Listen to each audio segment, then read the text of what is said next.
നോമ്പ് ചിന്തകൾ 6-ാം വെള്ളി. വിശുദ്ധ യോഹന്നാൻ്റെ സുവിശേഷം 11-ാം അധ്യായം 32 മുതൽ 44 വരെ തിരുവചനങ്ങൾ. ഈശോയിൽ സ്നേഹമുള്ളവരെ, ഇന്നത്തെ സുവിശേഷത്തിൽ ഈശോ ലാസറിനെ ഉയർപ്പിക്കുന്ന സംഭവം നാം കാണുന്നു. ഇന്ന് വലിയ നോമ്പിലെ 40-ാം വെള്ളിയാഴ്ചയാണ്. ലാസറിൻ്റെ വെള്ളി എന്നും ഈ ദിവസം അറിയപ്പെടുന്നു.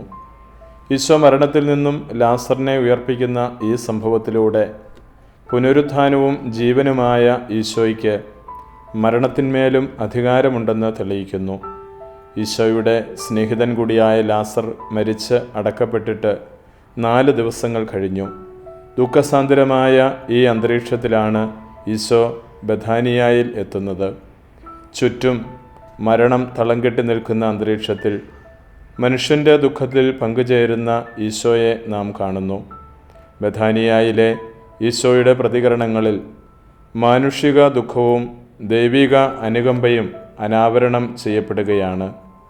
ജീവൻ്റെ ദാതാവായ ഈശോ, മരണത്തിന്മേലും അധികാരമുള്ളവൻ, അവരോട് പറയുന്നു, ആ കല്ലെടുത്ത് മാറ്റുവിൻ.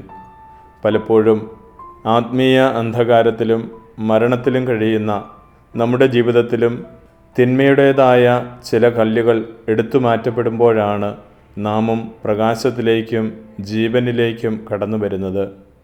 ഇതിന് നാം ഈശോയുടെ വാക്കുകൾ അനുസരിച്ച് പ്രവർത്തിക്കണം. നോമ്പുകാലം ഈശോയുടെ സഹനത്തിലും മരണത്തിലും ഉത്ഥാനത്തിലും നാമും പങ്കുചേരുന്ന അവസരമാണല്ലോ. ആത്മീയ മരണത്തിൽ നിന്നുള്ള പുനരുത്ഥാനവും ഇരുട്ടിൽ നിന്ന് വെളിച്ചത്തിലേക്കുള്ള മോചനവും പ്രാപിക്കാനായി നമുക്കും പ്രാർത്ഥിക്കാം. ഈശോ അനുഗ്രഹിക്കട്ടെ. ആമേൻ.